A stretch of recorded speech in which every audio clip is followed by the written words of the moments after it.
Bismillahirrahmanirrahim. Assalamualaikum warahmatullahi wabarakatuh. Alhamdulillahi ala ihsanih wa syukru lahu ala taufiqihi wa amtinani. Asyhadu an la ilaha illallah wahdahu la syarika lahu ta'ziman li sya'nih. Wa asyhadu anna Muhammadan abduhu wa rasuluhu da'ila ridwani. Allahumma salli alaihi wa ala alihi wa ashabihi wa ikhwani. Para ikhwan, para kawan-kawan yang ada di Oman, di Abu Dhabi dan yang lainnya. Insyaallah kita masuk pada pembahasan Al-Iman bir Rasul yang keempat tentang nabi-nabi palsu. Kita tahu di antara kewajiban kita beriman kepada Nabi Muhammad SAW adalah meyakini bahwasanya Rasulullah SAW adalah nabi yang terakhir. Barang siapa meyakini ada nabi setelah Nabi Muhammad SAW, maka tentu dia telah keluar dari Islam. Sebagaimana yang kita dapati ada firqah yang terkenal yang disebut firqah Al-Qadianiyah atau Lahuriyah yang kembali kepada muasisnya, pendirinya, yaitu Mirza Ghulam Ahmad, ya, yang sampai sekarang masih eksis dan berada di seluruh penjuru dunia. Yang mereka meyakini bahwasanya setelah Rasulullah SAW masih ada nabi baru namanya Mirza Ghulam Ahmad. Tentunya adalah kekufuran. Sebelum Mirza sudah ada muncul nabi-nabi, ya, bahkan sejak zaman Nabi SAW sudah muncul orang-orang ngaku sebagai nabi. Dan terus berjalan sampai detik ini masih bermunculan orang-orang yang ngaku sebagai nabi, ya. Taib, sebelum kita menceritakan tentang nabi-nabi palsu, kita bahas dulu tentang dalil bahwasanya Nabi Muhammad SAW adalah nabi yang terakhir, ya.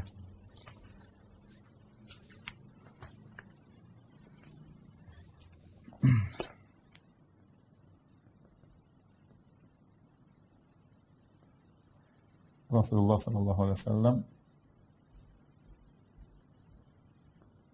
adalah nabi terakhir. Akhirnya setelah Rasulullah SAW meninggal, wahyu telah terputus. Wafat, maka wahyu atau kenabian telah terputus.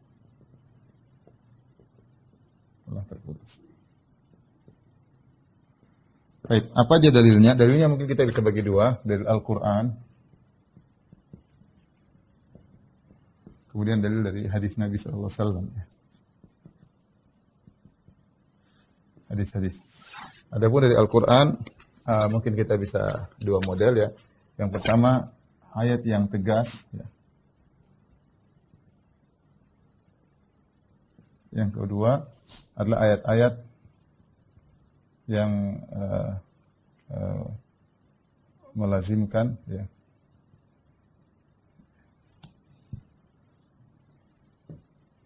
yang menunjukkan, ya, dengan kelaziman. Adapun yang pertama, ayat yang tegas seperti makana Muhammadun aba ahadin min rijalikum walakin Rasulullah wa khataman nabiyyin. Tidaklah Muhammad adalah ayah dari salah seorang dari kalian, akan tapi Muhammad adalah Rasulullah wa khataman nabiyyin. Jelas. Rasulullah adalah penutup sallallahu alaihi wasallam, adalah penutup para nabi. Ini jelas sekali. Adapun ayat-ayat yang menunjukkan dengan kelaziman bahwasanya nabi adalah nabi yang terakhir, juga ada beberapa ayat seperti firman Allah Subhanahu wa taala, ya, tentang selain agama Islam tidak diterima Allah.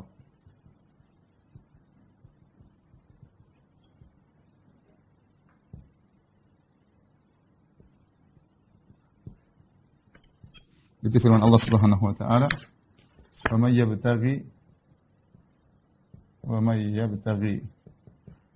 ghairal islami dinan fala yuqbala min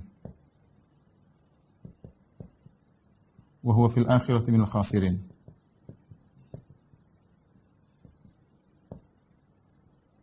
Kata Kata Allah Subhanahu wa taala, barang siapa yang mencari selain Islam, barang siapa mencari agama selain Islam.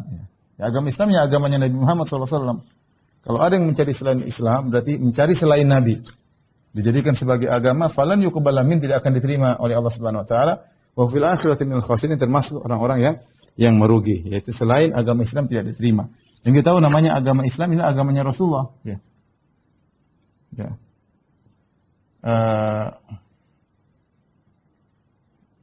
Kalau ada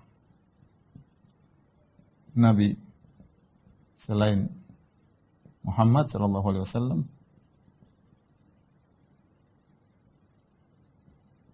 berarti ajarannya selain Islam. Ajarannya bukan ajaran Islam. Dan tidak akan diterima. Diterima oleh Allah Subhanahu wa taala. Ini tidak tegas tetapi kelaziman, ya. Isyarat yang sangat kuat bahwasanya kalau orang mencari agama selain Islam tidak diterima oleh Allah, berarti Nabi Muhammad SAW nabi yang terakhir, ya. Contoh lagi, agama telah sempurna. Agama telah sempurna. Yang melazimkan tidak perlu ada pembaharuan. Ada ajaran baru untuk untuk merubah atau menyempurnakan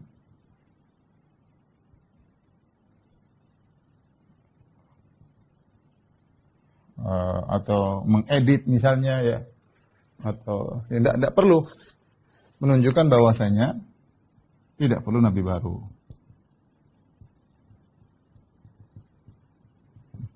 Tidak perlu diotak-atik. Allah Subhanahu wa taala berfirman, "Al-yauma akmaltu lakum dinakum wa atmamtu alaikum ni'mati wa raditu lakumul Islam madina." Jelas, ya. Hari ini aku sempurnakan bagi kalian agama kalian. Sudah sempurna. Aku sempurnakan bagi kalian agama kalian. Ya. Sempurnakan. Aku sempurnakan nikmat bagi kalian. Aku ridho Islam sebagai agama bagi kalian. Ya. Kalau sudah sempurna, ngapain datang pembaharu, ya? Mau reformis, nggak perlu. Datang editor mengedit agamanya Nabi, nggak perlu. Kalau nggak perlu ada editor, nggak perlu ada reformis, nggak ada pembaharu, ya nggak butuh Nabi kalau gitu, ngapain? Buat apa? Yang ada cuma mungkin mengingat kembali, menghidupkan sunnah, itu yang mungkin. Menghidupkan kembali ajaran Rasulullah SAW, tapi kalau merubah-rubah, mansuhkan lagi, ya nggak ada. Jadi ini menunjukkan Nabi adalah Nabi yang terakhir. Ya. Kemudian di antara juga isyarat yang kuat bahwasanya Nabi adalah Nabi yang terakhir. Nabi diutus untuk seluruh manusia. Ya. Manusia dan jin. Ya. Isyarat bahwasanya ini adalah konsekuensi beliau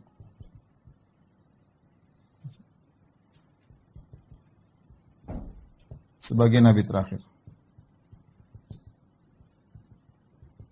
Kenapa? Karena nabi-nabi sebelumnya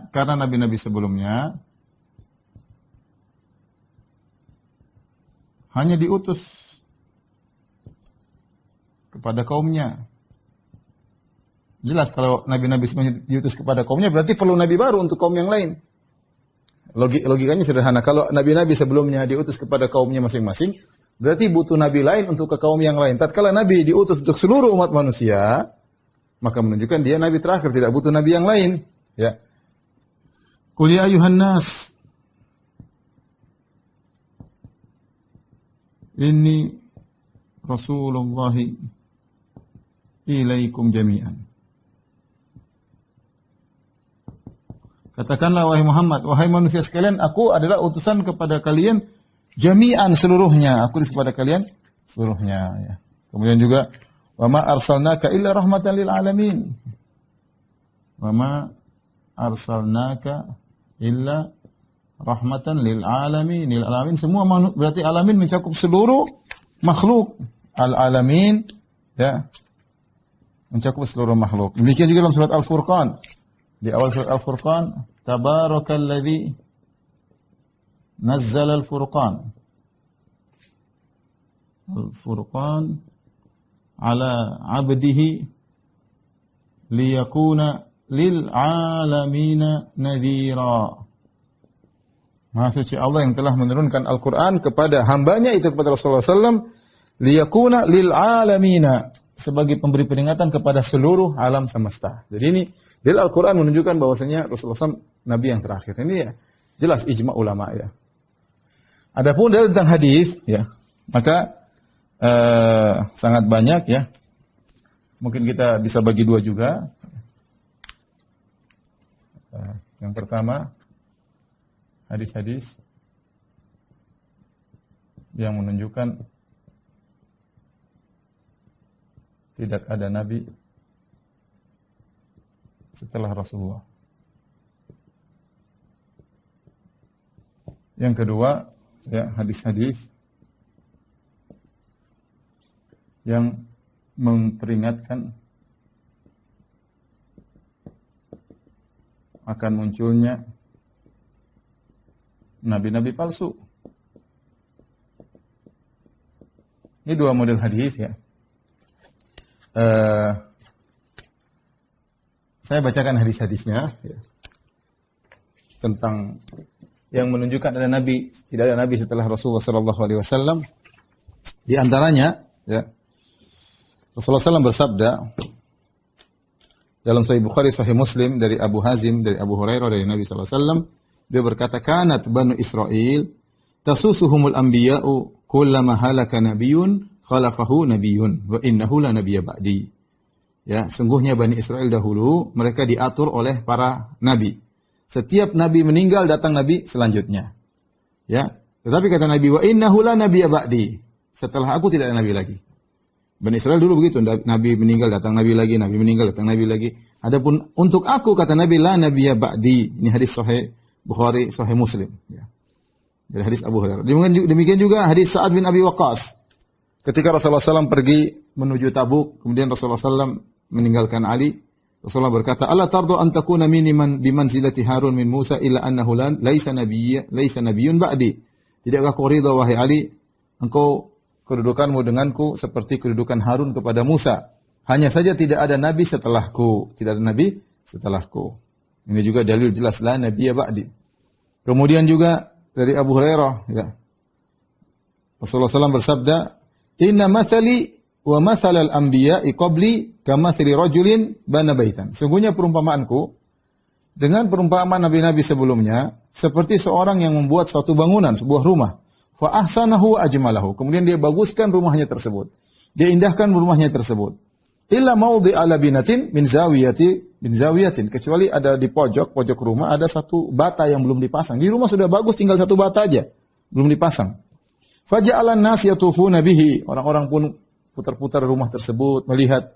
Wa yata'ajjabuna lahu. Mereka kagum dengan rumah yang indah tersebut. Wa yaquluna, kemudian mereka berkata, "Halla wada'tal labinata?" Ya, kemudian mereka berkata kepada orang yang bangun rumah tersebut, "Kenapa kau tidak taruh satu bata lagi situ?" Kata Nabi, "Fa ana labinatu wa ana khatamun nabiyyin." Aku adalah bata tersebut. Artinya rumah tersebut tinggal satu bata lagi selesai. Ya, tinggal satu bata lagi selesai. Maka Nabi mengatakan, "Fa ana labinah." Akulah bata tersebut. "Wa ana khatamun nabiyyin." Aku penutup para nabi. Jelas hadis Sahih Bukhari ya. Dalam riwayat yang lain dalam Sahih Bukhari juga kata Nabi SAW, "Fa ana mawdi'ul labinati ji'tu fa khatamtul anbiya." Aku adalah tempat bata tersebut, aku datang dan aku menutup para nabi. Ini jelas sekali ya. Kemudian juga di antara dalil ya Rasulullah SAW berkata, "Bu'ithu wa ana wasa'ah kahakadha." Aku diutus oleh Allah Subhanahu wa taala, aku dan hari kiamat seperti ini. Wa asyara bisabbabah wal wusta. Nabi isyaratkan seperti ini. Artinya di antara tafsiran aku diutus dengan hari kiamat seperti ini. Artinya jarak antara Nabi dengan hari kiamat dekat, yang menunjukkan dia Nabi terakhir. Yang kedua, Tidak ada nabi di antara sela-sela ini, tidak ada sela-sela. Sehingga antara nabi dan hari kiamat tidak ada nabi yang lain. Ini di antara tafsiran. Tidak ada penghalang antara jari telunjuk dengan jari tengah, berarti antara nabi dengan hari kiamat tidak ada nabi yang lain di antara keduanya. Ya. Jadi ini tadi lafal-lafalnya saya tuliskan ya, lafal-lafalnya. Rasulullah SAW berkata, la nabiyya ba'di. Di antaranya, laisa nabiyun ba'di. Nabi juga berkata, ya, wa ana al-labinah. Akulah bata tadi, ya. Wa ana khatamun nabiyyin wa khatamun nabiyyin. Jelas ya. Kemudian tadi juga kata Nabi sallallahu alaihi wasallam, bu'istu ana was-sa'ah, ya, hakadha. Wa asyara bi usbu'ihi wa sabbaba. Ya. Baik. Adapun model hadis kedua adalah Nabi memperingatkan akan muncul nabi-nabi baru. Saya akan bacakan hadis-hadisnya. Bagaimana Nabi memperingatkan akan munculnya nabi-nabi baru yang mereka semua adalah pendusta ya. Di antaranya Rasulullah SAW bersabda dari hadis Jabir bin Samurah, hadis riwayat Muslim, kata Nabi SAW, "Inna baina yaday sa'ah kadzdzabin." Di antara di depan hari kiamat, sebelum hari kiamat muncul para pendusta, maksudnya para pengaku nabi. Kemudian juga dari Abu Hurairah Rasulullah SAW bersabda, "Wala taqumus sa'ah hatta yub'atsu dajjalun kadzdzabun qariban min 30."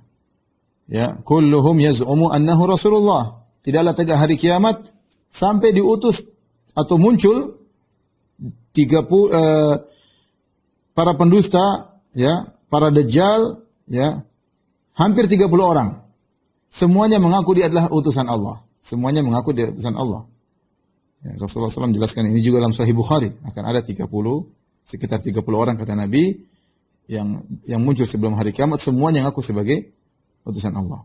Kemudian juga dari hadis Thauban, "Innahu sayakunu fi ummati 30 kadzdzabuna, kulluhum yaz'umu annahu nabi wa ana khatamun nabiyyin la nabiyya ba'di." Kata Nabi, akan ada pada umatku 30 pendusta, semuanya mengaku dia adalah seorang nabi dan aku penutup para nabi, tidak ada nabi setelahku. Kemudian juga dalam hadis dari Abu Bakar radhiyallahu taala anhu, ketika orang-orang banyak berbicara tentang Musailimah al-Kadzdzab. Musailimah ini adalah seorang nabi palsu yang muncul di zaman Nabi sallallahu alaihi wasallam. Orang-orang ini siapa ini? Orang jadi buah bibir di kalangan para sahabat. Maka Rasulullah SAW berdiri di atas mimbar. Rasulullah SAW berkhutbah. Rasulullah SAW berkata, "Amma ba'du, fa fi sya'ni hadzal rajul alladhi aktsartum fihi wa annahu kadzdzab." Adapun urusan lelaki ini yang kalian banyak bicara tentangnya, sungguhnya dia pendusta. Min 30 kadzaban, dia salah satu dari 30 pendusta, yakhrujuna baina yaday sa'ah, yang keluar sebelum hari kiamat. Salah satunya ini Musailimah al-Kadzdzab. Kemudian hadis Abi Sa'id al-Khudri radhiyallahu ta'ala anhu, Rasulullah SAW bersabda, "La taqumu sa'ah hatta yakhruja 30 kadzaban dajjalan kulluhum yakdzibu 'ala Allah 'azza wa jalla wa rasulih."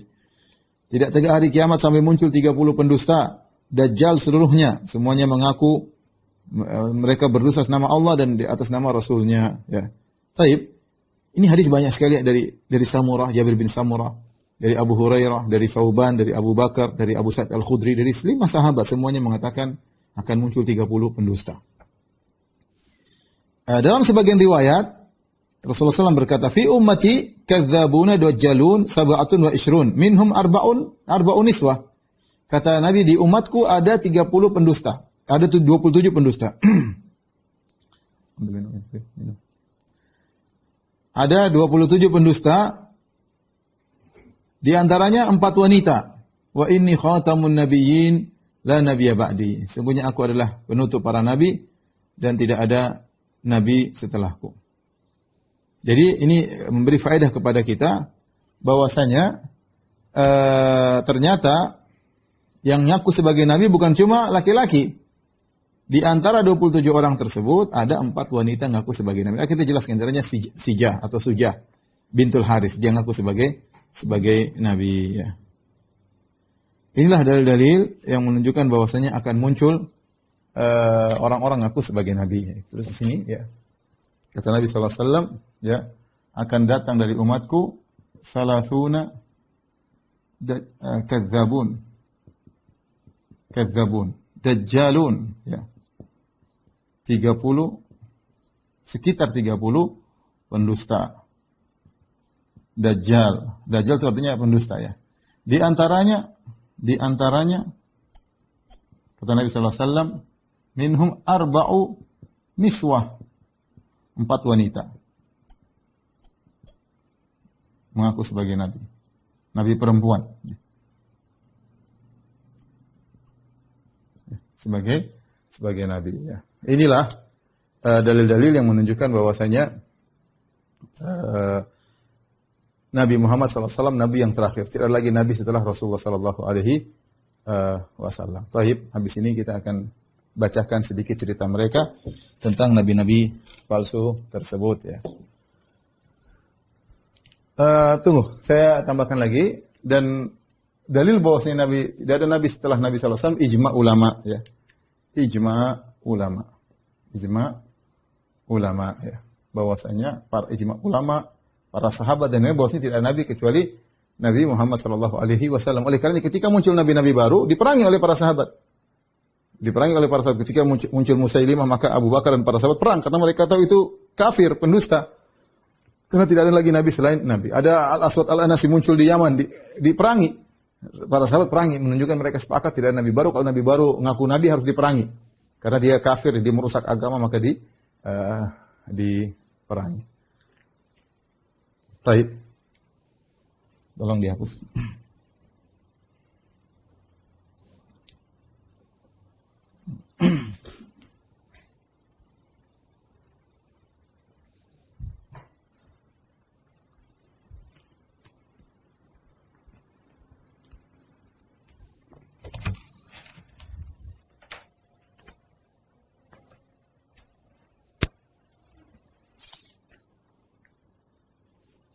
Baik, ikhwan dan akhwat yang dirahmati Allah Subhanahu wa taala. Sekarang kita akan bercerita tentang mereka disebut al-mutanabbi'un, yaitu orang-orang yang mutanabbi, yaitu yang mengaku sebagai nabi ya. Tadi Nabi SAW sebutkan bahwasanya jumlah mereka sekitar 30 ya. Sekitar 30 ya. Para ulama mengatakan sekitar 30 ini maksudnya yang terkenal, yang punya pengaruh, yang bikin heboh, yang luar biasa ya.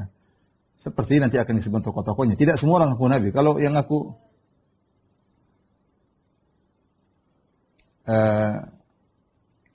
saya ulangi bahwasanya ikhwan dan akhwat yang dirahmati Allah Subhanahu wa taala, tadi Nabi SAW sebutkan 30 orang yang ngaku sebagai nabi ya, sekitar 30, 27, ada perempuannya 4 ya, sekitar itu 30. Tapi maksud para ulama yang dimaksud dengan 30 atau sekitar 30, saya kunu fi min ummati, saya khruju min ummati salasuna kadzabun, akan ada dari umatku 30 pendusta.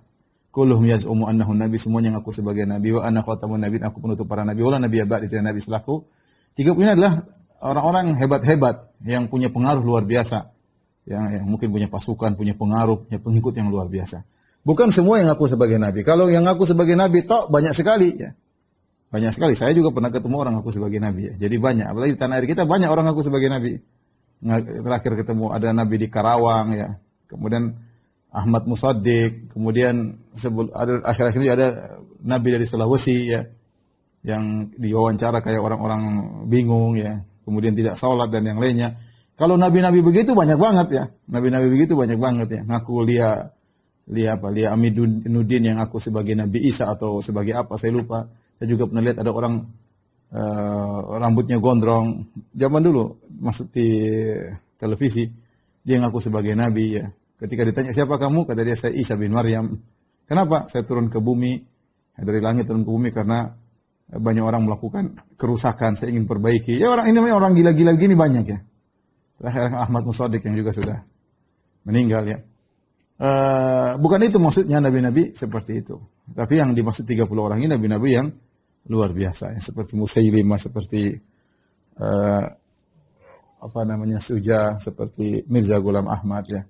Tapi mungkin kalau kita bagi para pengaku nabi tersebut, kita bagi menjadi 3 fase ya. al-mutanabbi'un.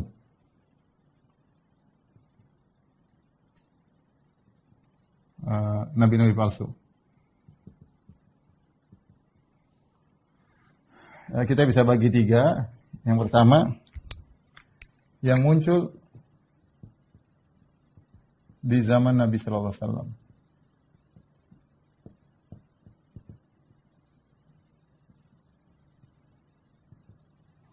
Yang kedua adalah yang muncul di zaman Khulafaur Rasyidin, di zaman sahabat. Sahabat setelah wafatnya Rasulullah SAW.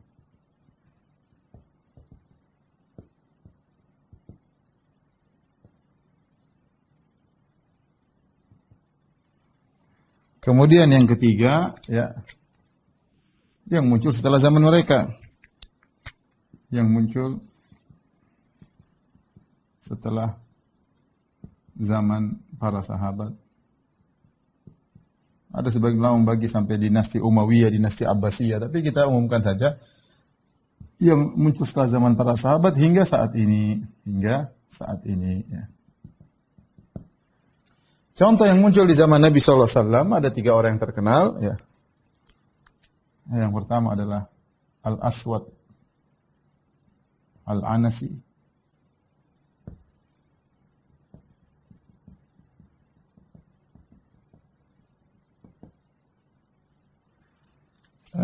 kemudian yang kedua adalah Musailimah bin Habib Al-Kadzdzab,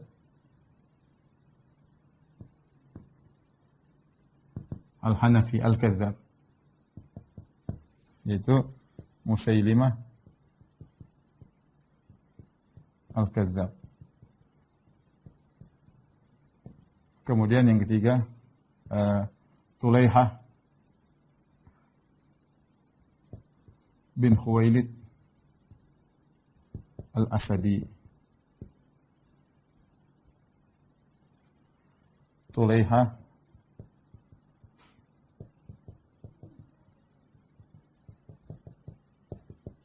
Al-Asadi. Ini 3 orang yang muncul di zaman Nabi Sallallahu Alaihi Wasallam. Ya. Kemudian adapun di zaman para sahabat, ya, di antaranya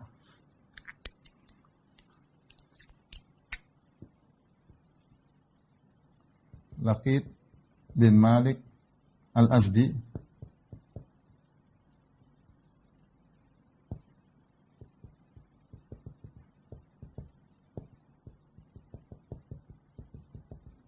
yang dikenal dengan Zutaj. Kemudian di antaranya yang terkenal juga adalah Suja, ya. Ini bintul Haris. Ini nabi perempuan, ya. Suja atau Sija bintul Haris. Nabi perempuan, ya. Kemudian di antaranya adalah Al-Mukhtar bin Abi Ubaid As-Saqafi dari Taif, Al-Mukhtar As-Saqafi. Adapun yang muncul setelah zaman para sahabat banyak, tapi di antara yang paling terkenal adalah sekarang adalah Mirza Ghulam Ahmad Al-Qadiani, yang punya Ahmadiyah, ya. Al-Ahmadiyah. Taib, inilah tokoh-tokoh yang akan saya bacakan kisahnya. Tentu di sini tentu banyak, sebelum Mirza Ghulam Ahmad banyak, tetapi kita akan sampaikan sebagian saja, ya. Insyaallah.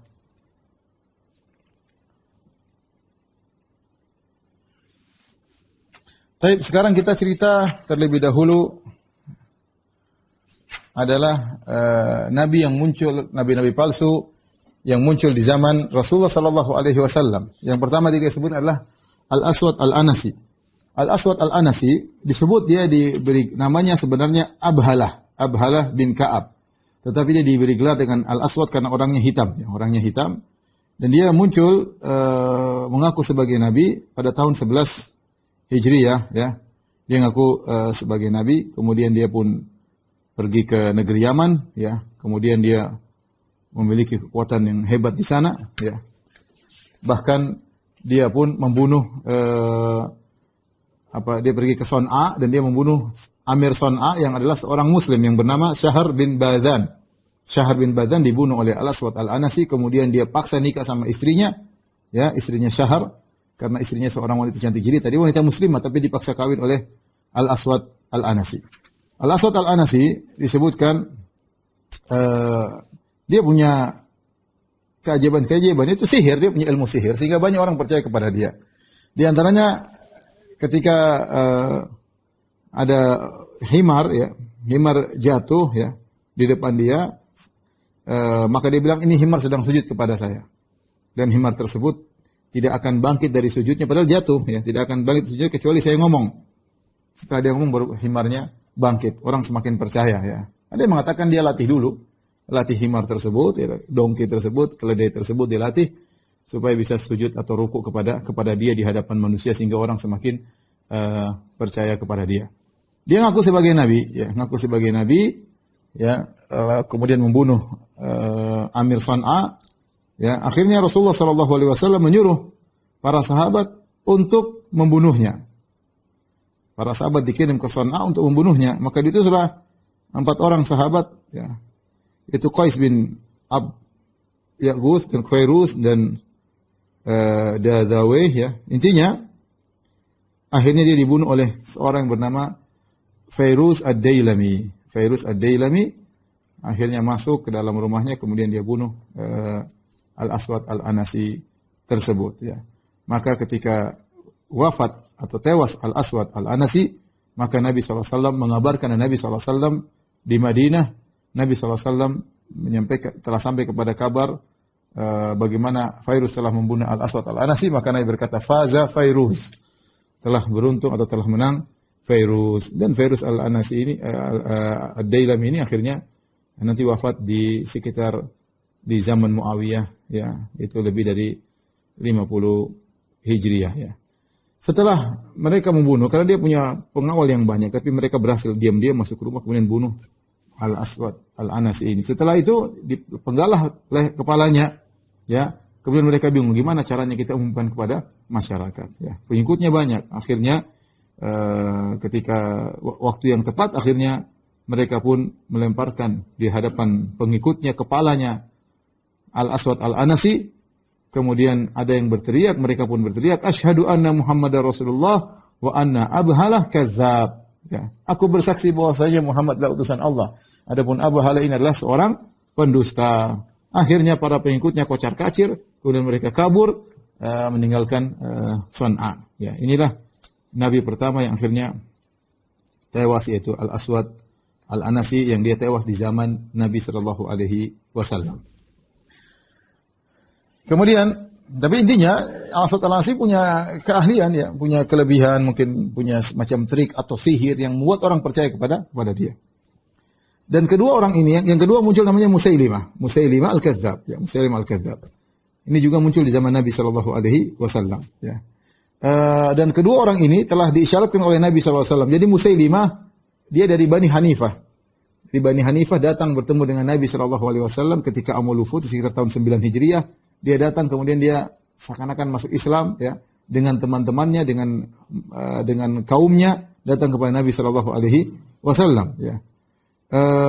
Kemudian dia minta kepada Nabi sallallahu alaihi wasallam agar diberikan juga kenabian, atau dia mengatakan kalau Rasulullah meninggal, serahkan urusan kepadaku, ya. Serahkan urusan kepadaku. Apa jawaban Nabi sallallahu alaihi wasallam, ya? Jadi dia bilang kepada Nabi sallallahu alaihi wasallam, "In ja'ala li Muhammadun al-amr min ba'dihi ittaba'tuhu." Kalau Muhammad setelah dia meninggal, dia serahkan kenabiannya kepadaku, aku akan jadi pengikutnya. Ya. Dan pengikut saya banyak, dari Bani Hanifah banyak, ya. Dan dia orang pembesar di situ, pembesar di Bani Hanifah, di kaum Bani Hanifah. Ketika itu Nabi SAW bersama Thabit bin Qais bin Syammas. Dan Nabi SAW sedang memegang jaridah, pelepah korma. Akhirnya Thabit bin Qais menyampaikan kepada Nabi, ya Rasulullah, ini Musailimah al-Kadzdzab mengatakan kalau kau sudah meninggal, tolong kenabian diestafetkan kepada dia. Apa kata Nabi SAW? Lau sa'altani hadhil qit'ah ma a'taitukaha wa lan ta'du amrallahi fika wa la in adbarta la yuqirannaka Allahu wa inni la araka alladhi uritu fihi ma urid. Kata Nabi SAW, kalau kau minta, sampaikan kepada dia, kalau kau minta, jangankan kenabian, kau minta pelepah korma ini aku tidak akan kasih. Jangan usah kenabian, kau minta pelepah korma aku enggak akan kasih. Dan kau tidak akan bisa melampaui perkaramu di hadapan Allah Subhanahu wa taala. Kalau kau balik maka Allah akan membinasakan engkau. Wa inni la araka alladhi uritu fihi ma urid. Dan aku melihat engkau akan mengalami apa yang aku dimimpikan tentangmu. Kau akan mengalami apa yang aku dimimpikan tentangmu. Ya, akhirnya Thabit sampaikan kepada Musailimah al-Kadzdzab. Setelah itu Ibnu Abbas ketika mendengar Nabi berkata demikian, sungguh aku melihat engkau akan mengalami seperti apa yang aku mimpikan. Maka Ibnu Abbas bertanya, ya Rasulullah, apa maksud Anda ketika berkata inilah araka alladhi uritu fihi ma ru'it, ya. Sungguhnya aku akan mengalami apa yang aku lihat dalam mimpiku. Ya, maka Rasulullah SAW menjelaskan. Bainama ana naimun ra'aitu fi yadi siwaraini min dhahabin. Ketika aku sedang tidur, tiba-tiba aku lihat dalam mimpiku ada 2 gelang dari emas. Ya. Fa ahammani sya'nuhuma. 2 gelang ini membuat aku gelisah. Fa uhiya ilayya fil manami aninfuhuma. Maka aku diperintahkan dalam mimpiku, diwahyukan oleh Allah, tiuplah 2 gelang tersebut. Fanafakhtuhuma, aku pun meniup 2 gelang tersebut, fatara, maka 2 gelang tersebut pergi, terbang. Fa'awaltuhuma kadzabain, maka aku menafsirkan maksudnya 2 gelang ini adalah 2 pendusta. Yakhrujani ba'di, yang akan keluar setelahku. Ahaduhuma al-Anasi wal akhar Musailimah. 2 ini adalah al-Anasi, yang al-Aswad al-Anasi sama Musailimah. Ya, ternyata mimpi Nabi benar, ya. Dalam riwayat yang lain kata Rasulullah SAW, fawada'a fi kaffi siwarani min dhahabin fakabura. Tiba-tiba dalam mimpiku aku melihat ada 2 gelang di telapak tanganku dan kedua gelang tersebut membesar jadi besar. Fa huwa ilayya an unfuhuma, maka aku diwahyukan untuk meniup 2 gelang tersebut. Fa nafakhtuhuma, aku pun tiup. Kemudian pergilah 2 gelang tersebut, maka aku tafsirkan adalah 2 pendusta. Ya. Yang pertama adalah sahibu San'a yang tinggal di San'a, yaitu Aswad al-Anasi. Yang kedua adalah Musailimah al-Kadzdzab. Jadi 2 orang ini memang sudah ada di zaman Nabi dan Nabi sudah dimimpikan ya tentang kedua orang ini. Adapun Musailimah, ya Musailimah ya namanya Musailimah bin Thumah bin Kabir bin Habib dari Bani Hanifah al-Hanafi ya. Dan dia mengaku sebagai Nabi pada tahun 10 Hijriah. Jadi dia ketemu Nabi sekitar tahun 9 Hijriah yang disebut Amul Wufud, ketika Nabi menerima banyak tamu, datanglah dia bersama kaumnya. Situ dia diminta, ya Rasulullah, bilang sama Muhammad, kalau udah mati estafetkan kenabian kepadaku. Dan Nabi tidak mau ya. Kemudian dia melakopi dirinya, menggelar dirinya dengan Rahmanul Yamamah, Rahmanul Yamamah. Sebelumnya Al-Aswad Al-Anasi juga menggelar dirinya dengan Rahman Al-Yaman. Aku adalah Rahmanul Yaman. Seakan-akan dia mengaku sebagai Tuhan. Tidak puas mengaku sebagai Nabi, mengaku dia adalah Rahmanul Yaman. Musailimah menggelari dirinya dengan Rahmanul Yamamah. Ya, aku adalah Rahmannya Al-Yamamah. Kalau Muhammad punya Tuhan, itu Rahmannya lain. Adapun saya Rahmannya Al-Yamamah. Ya. Al-Yamamah. Ya. Taib. Kemudian Musailimah Al-Kadzdzab, ya, akhirnya Rasulullah SAW meninggal. Ya, kemudian dia semakin parah, kemudian dia semakin besar pengaruhnya. Saya punya pengikut puluhan ribu. Ada yang bilang 40 ribu, 50 ribu, banyak sekali. Yang Musailimah Al-Kadzdzab ini. Ya. Kemudian akhirnya Abu Bakar radhiyallahu ta'ala anhu mengirim pasukan untuk menyerang Musailimah Al-Kadzdzab. Sampai terjadi peperangan yang sangat hebat disebut dengan Ma'rakatul Yamamah. Ini sudah pernah saya ceritakan juga kisahnya dalam pengajian yang lain. Ya, yang di mana peperangan tersebut dipimpin oleh Khalid ibn Walid radhiyallahu taala anhu, dan perang tersebut sangat luar biasa karena Musailimah Al-Kadzdzab ini orang yang sangat kuat bertempur dan dia punya pasukan yang sangat berani mati, bahkan mereka mau mati syahid karena membela nabi palsu ya. Sebagaimana para sahabat ingin mati syahid membela Islam, anak buahnya juga ingin mati syahid membela Musailimah Al-Kadzdzab.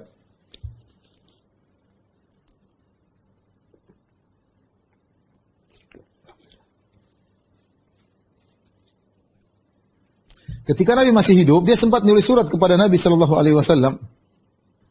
Ya. Dia tulis surat kepada Nabi sallallahu alaihi wasallam, isinya dia mengatakan, dia merayu Nabi, dia mengatakan min Musailimah bin Habib, dari Musailimah bin Habib ila Rasulillah, kepada Rasulullah. Bukan, min Musailimah bin Habib Rasulillah, dari Musailimah bin Habib utusan Allah. Ila Muhammadin Rasulillah, kepada Muhammad Rasulullah. Jadi dia tidak mengajak orang untuk kufur kepada Nabi, tapi dia ingin jelaskan kepada kaumnya, Nabi boleh dua. Ya. Muhammad oke, nabinya orang Hijaz, kita di sini nabinya saya. Ya. Dan yang membuat dia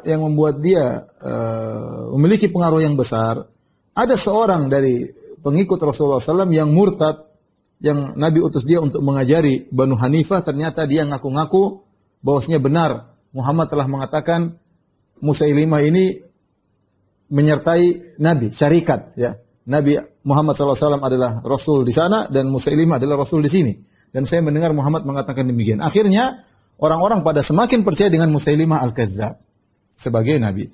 Maka Musailimah mengirim surat kepada Rasulullah SAW. Dia mengatakan dari Musailimah Nabi Rasulullah kepada Muhammad Rasulullah.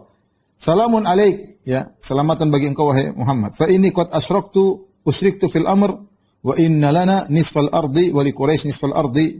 Ya, kata dia Rasulullah, wahai Muhammad, ya, saya sudah menyertai engkau dalam urusan kenabian.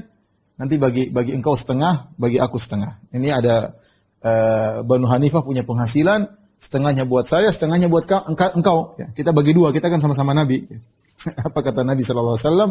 Ya, dan dia utus dua orang untuk mengantar surat tersebut kepada Nabi sallallahu alaihi wasallam.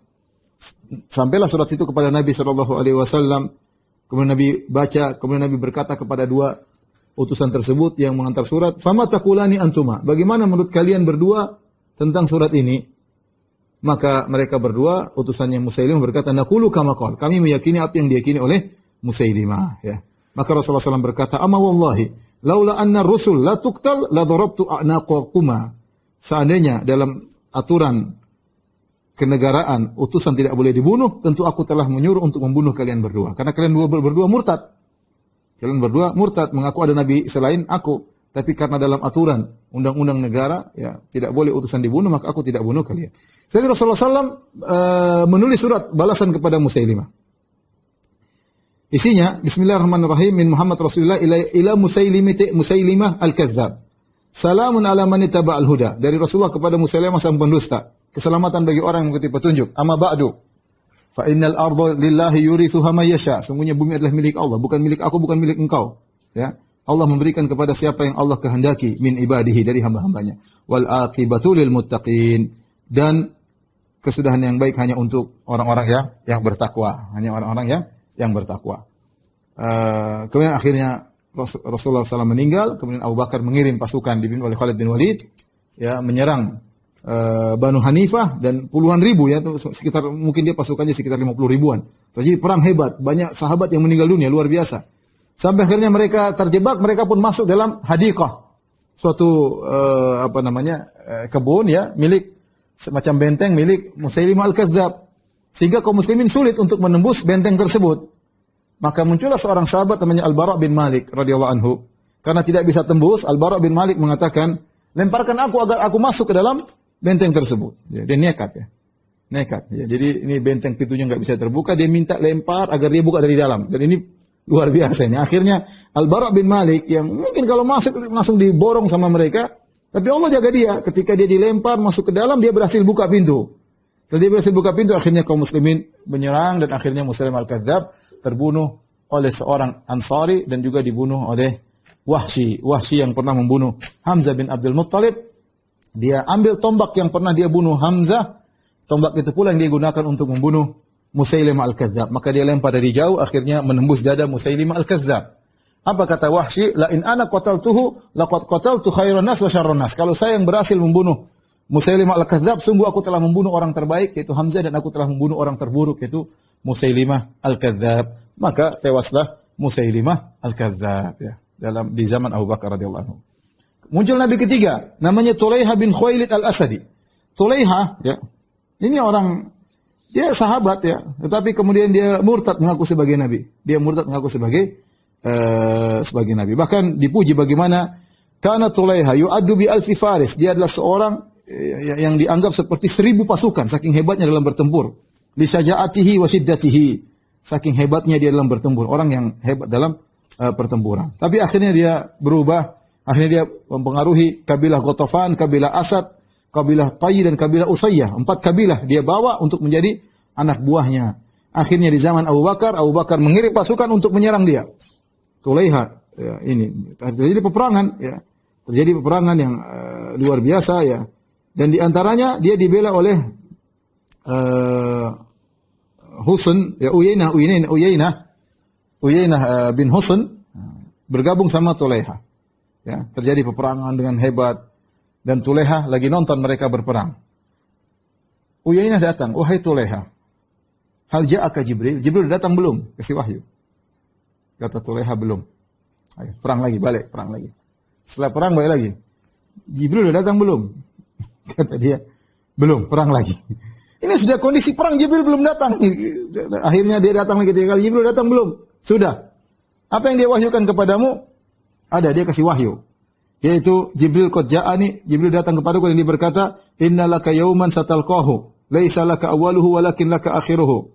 Sungguhnya kau akan bertemu dengan suatu hari yang awalnya bukan untukmu dan akhirnya adalah untukmu. Ini wahyu apa? Ini akhirnya kata Uyainah bin Husain, ayo Bani Fazzar, ayo kita pulang. Ini kadzdzab, pendusta, ini bukan nabi. Ya, pulang, kita pulang semua. Akhirnya mereka meninggalkan Tulaiha. Tulaiha ini ya sempat dia lari, dikejar oleh Ukasah bin Mihsan dan Thabit bin Sabit. Keduanya dibunuh karena dia jagoan. Ukasah yang sering kita sebut dalam hadis tentang 70.000 orang masuk surga tanpa azab dan tanpa hisab, di antaranya Ukasah yang Nabi berkata, "Sabaqaka biha Ukasah."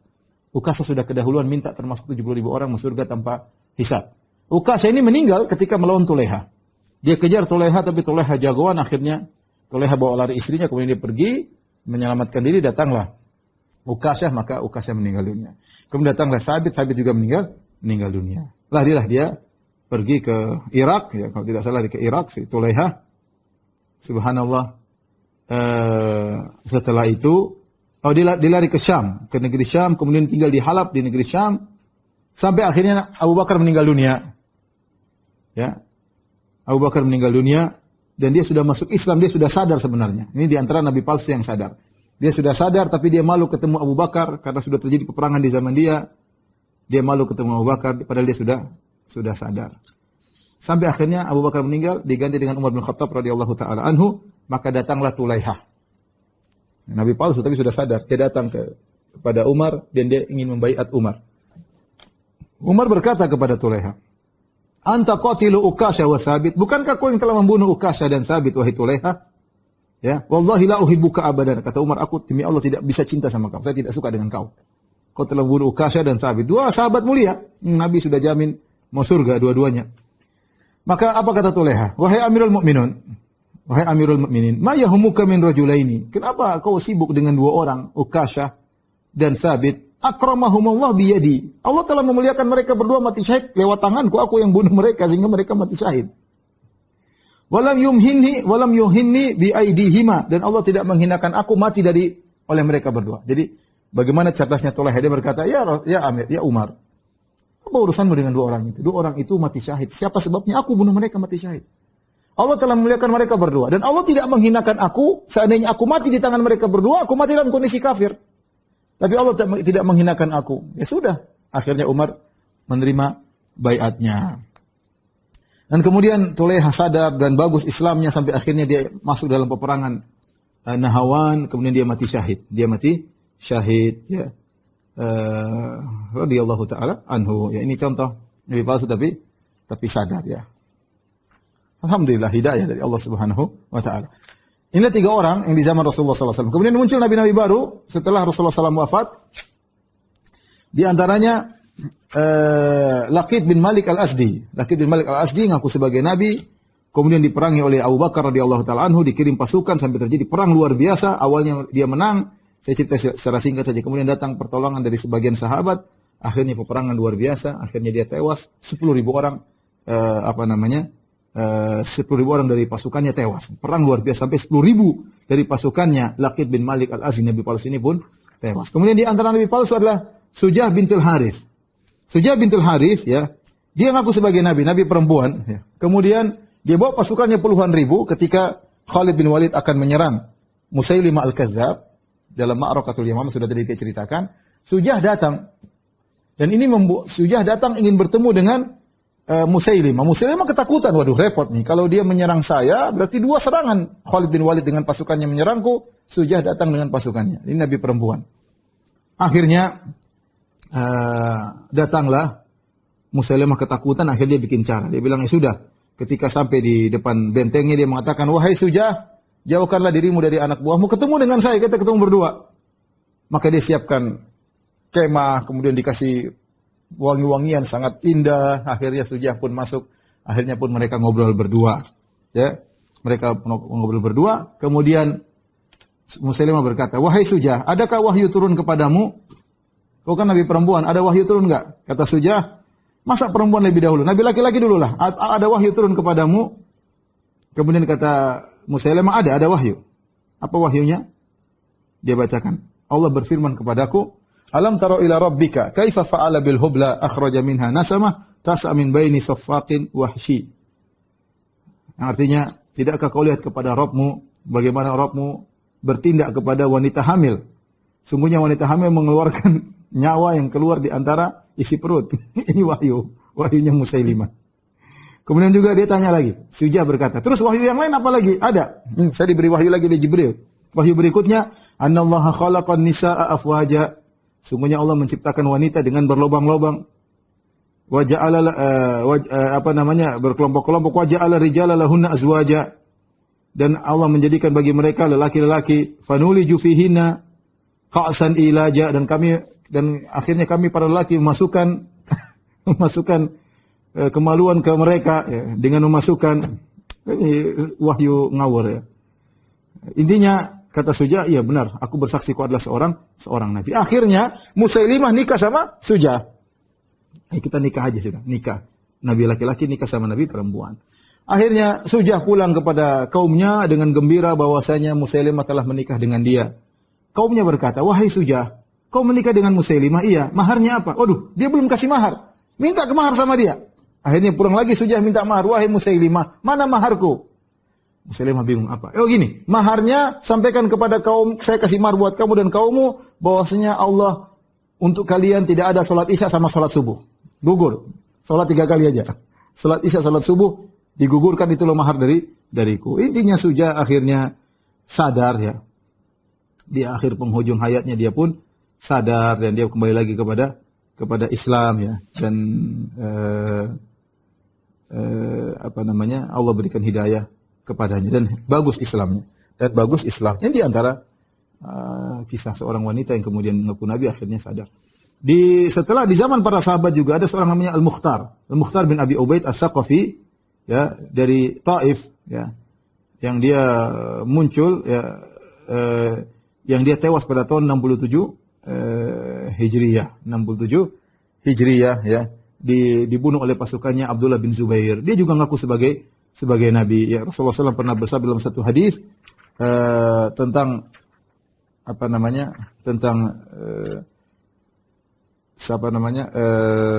dua orang yang berbahaya dari Tsaqif, kata Nabi, yakhruju min Tsaqif kadzdzabun wa mubir. Akan muncul dari Tsaqif seorang pendusta dan seorang yang beringas.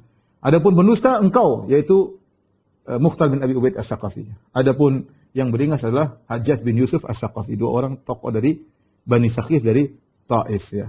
Dan akhirnya tewaslah Mukhtar bin Abi Ubaid As-Saqafi, dibunuh oleh pasukannya Ibnu Zubair. Setelah itu muncul nabi-nabi yang lain dan banyak ya. Di sini buku ini bagus, judulnya Al-Mutanabbi'un, para nabi-nabi palsu, karangan guru saya ya. Sudah meninggal rahimahullahu taala ya, disebutkan. Di antaranya yang ingin kita singgung adalah Ghulam Ahmad Al-Qadiani. Ghulam Ahmad Al-Qadiani ya. Mirza Ghulam Ahmad, yang dia secara ringkas dia adalah dahulunya dia muncul di zaman penjajahan Inggris di India. atau di Pakistan ya, sekitar daerah tersebut ya, di India ya, di zaman penjajahan Inggris Britania. Kemudian dia awalnya berdakwah sebagaimana dai-dai yang lain. Setelah itu dia mulai meningkat, dia ngaku sebagai Imam Mahdi ya. Ngaku sebagai Imam Mahdi, setelah itu kemudian dia meningkat, dia ngaku sebagai nabi. Dia ngaku sebagai nabi ya. Dan dia memiliki akhlak yang sangat buruk ya. Suka mencaci maki, mencela sampai kata-kata yang sangat kotor ketika berhadapan dengan orang yang menyelisih dia. Sehingga terjadi perdebatan ya. Banyak ulama yang membantahnya ya. Banyak ulama yang membantahnya ya. Di antaranya Sanaullah Al-Ghaznawi kalau tidak salah. Sanaullah Al-Ghaznawi salah seorang ulama dari Ahlul Hadis ya, kemudian sampai terjadi mubahalah antara dia dengan Mirza Ghulam Ahmad ya. Kemudian dia menyampaikan bahwasanya siapa di antara kita yang salah maka akan meninggal sebelum mati yang lainnya. Dan akhirnya dia meninggal. Dan dia sering tanabba, dia sering mengatakan telah datang wahyu kepadaku. Di antara ceramah yang bagus adalah tadi saya baru dengar ceramahnya Hani Thohir atau Thohir Hani di YouTube ada. Dia masuk dalam Qadiani bertahun-tahun. Bahkan dia membuat ceramah-ceramah membela Qadianiyah. Kemudian setelah berapa lama akhirnya dia sadar. Kemudian dia mengumumkan dirinya, saya keluar dari Qadianiyah. Dia cerita, kenapa saya bisa keluar dari Qadianiyah? Jadi ketika saya masuk dalam aliran Qadianiyah, mereka sudah punya ajaran-ajaran dan saya percaya ajaran tersebut menarik tentang masalah nasikh mansukh, tentang masalah ini, tentang kebebasan. Yang itu membuat saya tertarik dengan ajaran tersebut. Akhirnya saya mengikuti ajaran Qadianiyah. Tetapi Mirza Ghulam Ahmad, dia punya buku-buku dalam bahasa India. Kemudian berjalan dengan tahun, buku-buku tersebut mulai diterjemahkan. Diterjemahkan, sampai seluruh bukunya diterjemahkan. Setelah bukunya semua diterjemahkan, saya mulai belajar langsung dari sang Nabi. Kalau tadi kan dari penerjemah, dari perantara, saya baca langsung buku-buku sang Nabi. Dan saya mendapati ngaco ini Nabi. Apa dia sering meramal yang salah ya. Dan sampai ini orang ya, Hani Thohir atau Thohir Hani ini dia sampai membuat ceramah khusus tentang bagaimana ramalan dari Mirza Ghulam Ahmad yang terjadi malah kebalikannya. Jadi sebutkan banyak bukti. Seperti dia mengatakan bahwasanya anakku keempat ini akan hidup dan akan menjadi pewarisku. Dialah yang ditunggu-tunggu jadi Mahdi dan macam-macam. Tahu-tahu anaknya meninggal. Mati. Dia bilang setelah ini akan hidup cucuku. Cucuku yang akan begini, ternyata cucunya juga meninggal. Terus dia bilang menjelang dia mati, Allah telah beri wahyu kepadaku, aku akan memanjangkan umurmu. Ternyata dia tewas. Kemudian sebelum dia tewas juga dia sempat mengadakan mubahala dengan salah seorang ulama di sana. Dia mengatakan ingin mati dengan mati yang mengerikan dengan terkena penyakit kolera. Justru dia yang terkena penyakit kolera dan dia meninggal di dalam kamar mandi di toilet ya. Kemudian dia meninggal dalam kondisi menjijikkan. Jadi intinya ini qadarullah, ternyata pengikut Mirza Ghulam Ahmad sangat banyak sampai sekarang di mana-mana juga ada ya. Saya rasa sampai di sini aja dulu kajian kita. Sebenarnya masih banyak ya, tapi saya cukupkan sampai di sini.